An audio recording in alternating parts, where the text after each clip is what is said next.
URC transfers for the upcoming season, folks. We're less than a month away from the start of the season. Which players are coming into the URC? Which players have left? Some players have actually just changed teams within the URC. We'll go through, highlight at least one player in, one player out from each team. Obviously, there's a lot more than that. If you wanted an exhaustive list, you can look online. But yeah, we'll highlight a few of the key ones, and you guys can let me know your thoughts. I think it's the 17th of September the league gets underway, which is great news. It's one of those ones where the broadcasters are kind of all over the shop. Some places it's paid, some places it's free. For the free ones, like in Ireland on RT and S4C, not S4C, TG4, and Wales, or the UK, it's S4C and BBC2, I think. If you guys are outside those territories, you can use a VPN. I know from experience last year, using Express, down in the description if you want to get yourself VPN. Great to watch the URC. Not all the games, but certainly you can watch a lot of them for free, which is, I think, pretty good for growing the game. But anyway, we'll start with some Italian teams. Henry Stowers is joining Benetton. He played a cracking season for Moana Pacifica. In their inaugural Super Rugby season, I would say he was their best player. Remember, he's an international player as well. Cracking ball carrying and big tackling loose forward. So he's going to play as rugby in Italy. But they are losing Hami Fiber, the hooker, who's also represented. He's an international Italy at this point. Although he's joining Worcester, who are in all kinds of financial trouble. So not sure how that one is going to pan out. And for Zebra, Gonzalo Garcia is going to play for the Zebra first team in the upcoming season. At least that's where he's signing. He's injured at the moment, but I think he's been playing Division 2 rugby over in Italy, but he's been playing Test rugby for Argentina, so he does need to get a gig, and it looks like it's going to be Zebra for him, but they are losing Danilo Fischetti, the international prop. They got some good props in Italy. I think Fischetti's only like 24, but he's doing the business, so we'll see how he goes London Irish. But yeah, there's a couple of ins and outs. For Edinburgh, they've got Wes Husson, who signed from the Hurricanes here in Super Rugby. Like, kind of the big man, little man thing with the Hurricanes wingers. You know, they got like Savia, often there's Julian on one wing, and then Husson on the other wing. So he's the little man in the big man, little man combo. Really smart player, agile, quick. I think he really should do well for Edinburgh. So he's a good signing, but they are losing Magnus Bradbury to Bristol. So losing one of their good loosies, which is a pity to see. But I think you guys have got a lot of loose forwards in Scotland generally, so it's not kind of entirely surprising.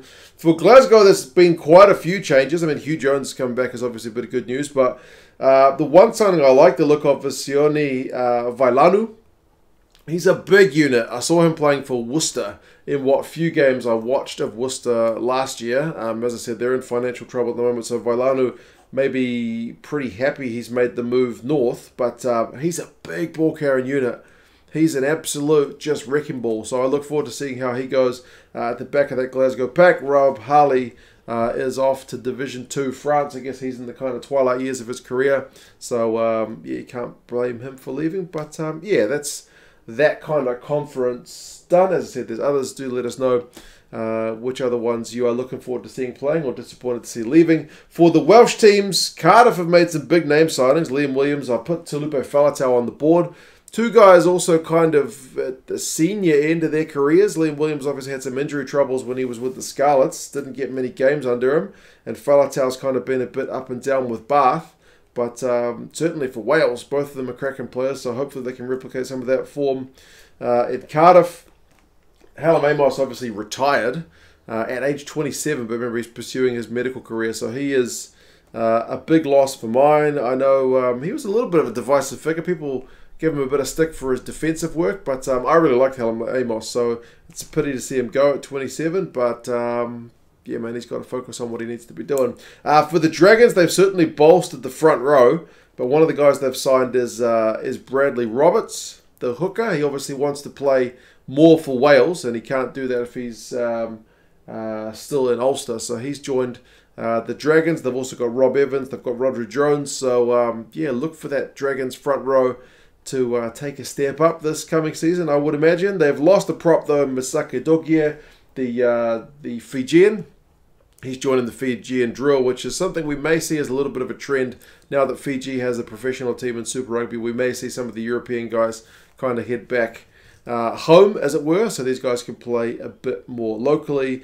Jonah Holmes also leaving as well, but yeah, I do like the front row signings. That's one of the key areas to get right, I would say. Ospreys have been pretty quiet. They've signed a guy named Jack Walsh from Exeter. I don't know much about him. He's played a bit of Premiership Rugby Cup. He's a fly half, and hasn't played much time last year, but I guess at 23 years old, he's kind of more of a prospect than anything else. I mentioned Rodri Jones is joining the Dragons, but as I said, kind of stable for the Ospreys, not big on kind of comings and goings. For Scarlets, the big signing and one of the few signings is Vaya Fafita, the former All Black, former Wasps man, is joining Scarlets, so he's a proper handful of player, and he seemed to have a bit of a renaissance because he was a little bit quiet over here in New Zealand. Lost his starting role for the Hurricanes in his final season there, but then with Wasps, he was just having a barnstorming season. So fingers crossed he does the same with the Scarlets boys. Rob Evans, though, I do think is a big loss. I really enjoyed watching him for the Scarlets last year. His carrying as well as his scrummaging, I thought was pretty useful. But I mean, ultimately relatively stable for the Scarlets guys as well. So maybe the Dragons and maybe Cardiff, I guess, with their incoming players. Looking a wee bit bolstered compared to last year. For the South African teams, there's certainly, I mean, the Sharks have made some signings, haven't they? But we start with the Bulls. They've picked up Wandisile Simelane from the Lions. That guy is a heck of a prospect as well. Real dangerous guy in the midfield, and playing for a Lions team, which they can be exciting, but they haven't been winning that much, have they? So, I mean, they did have a better end to the season than the start last year, but yeah, Simelane is a cracking signing, although they have lost Madosh Tambwe to France, which is kind of disappointing, but yeah, Simelane being in, I think, hopefully, kind of cancels out some of the disappointment from a Bulls point of view. And for the Lions, they have lost. I mean, I'm looking at the outgoings. Booga Odendale is a big loss. He's been Mr. Consistent for them for a number of years. They lost Simelane, they've lost Chituka, they've lost Sadi. Well, some of their biggest names and hottest prospects have left, which is disappointing. They've brought in Nohamba, though, from the Sharks, and he's really dropped out. Like, the Sharks have had three really good halfbacks, and Nohamba seems to have dropped to third in the pecking order. So, Nohamba, I do like that guy. He's got a real bullet pass. I think if you give him a crack, he can do a good job for the Lions, so pleased to see him. Hopefully he can get some proper game time. But I mentioned the Sharks. Goodness gracious. Etzebeth is the biggest name of the signings, back from France, from Toulon. But I mean, you've got Sadi, like I mentioned. You've got Chituka. So they're pilfering the Lions. You've got Rohan Janse van Rensburg coming back from the Sharks in the Premiership. Yeah, they've been splashing the cash, I guess. They're going to be a real force to be reckoned with. They have lost Sibu and Kossi to the Bulls, though. The Bulls, like I mentioned, they lost Tambwe, so it's a good signing for them to get Nkosi. So that's a pity for the Sharks guys, but I think if you're a Sharks fan, you'd be pretty happy with your incomings, even if there's a few outgoings. And for the Stormers, Joseph Dweba got a bit of stick after the last game against the All Blacks, but he's a good player. He's a really good player. Was kind of chucked a little bit in the deep end with having to start against the All Blacks when he wasn't even supposed to be in the 23. But real good prospect, and him back in South Africa from Bordeaux, I reckon's a real bit of good business. Warwick Halant left or leaving for Racing 92. He'll be a good signing for Racing. They play some exciting rugby, and so does Halant. Rikus Pretorius leaving as well, so a few of the backs going, but Dweba is a key signing for mine. And then onto the Irish teams. A fair bit of guys speaks well to the Irish system coming through the academy. A lot of guys getting promoted from their academy sides, which is pleasing. For Connacht, they have signed an Aussie who's Irish qualified named Byron Ralston, 22 years old, plays for the Force, usually an outside back, usually a winger. Can play a little bit in the midfield. Real kind of excitement machine player. He's been known to rock a mullet. So we'll see if he gets a crack. They have lost a fair few players, though. I mean, Sammy Arnold, I think, is a big loss, going to play for Brive over in France. He's been a bit of a consistent guy in that kind of midfield, so that's obviously a bit disappointing. Alton Delan, I think, also gone to France. So there's a few key names out, but I look forward to seeing how Ralston and some of the academy boys can go if they get a crack. For Leinster, again, it's largely their academy that gets some guys promoted, but Charlie Ngatai, former All Black, been playing his rugby over in France, is a good signing for that midfield. Real experienced guy. Obviously not going to be out with international rugby, so come Six Nations time and whatnot when some of the other guys are off with the Irish squad.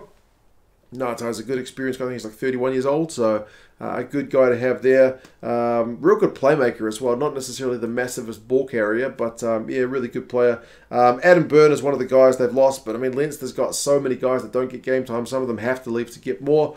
I would say Adam Byrne is kind of one of those. Off to Connacht, they've had a couple of veterans retire. Cronin retired.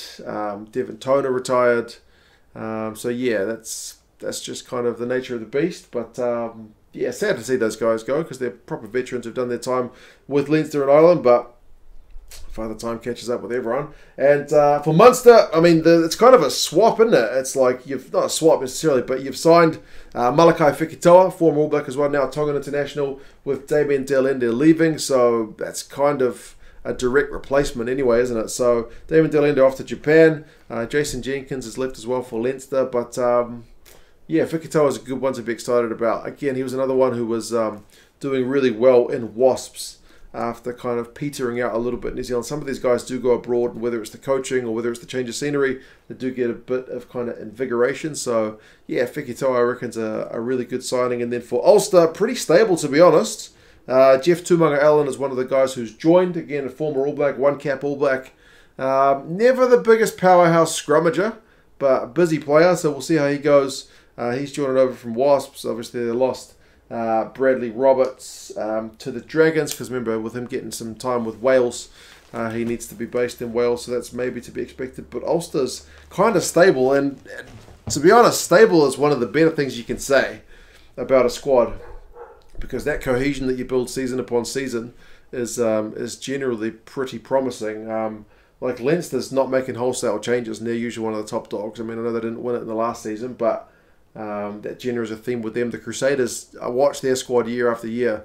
It's never wholesale changes. It's promoted guys from the academy and maybe the odd signing here or there. That seems to be successful, but we'll see, man. The Sharks have made a bunch of signings. As I said, Dragons have brought in some, Welsh-capped international front rowers, so we'll see how they go.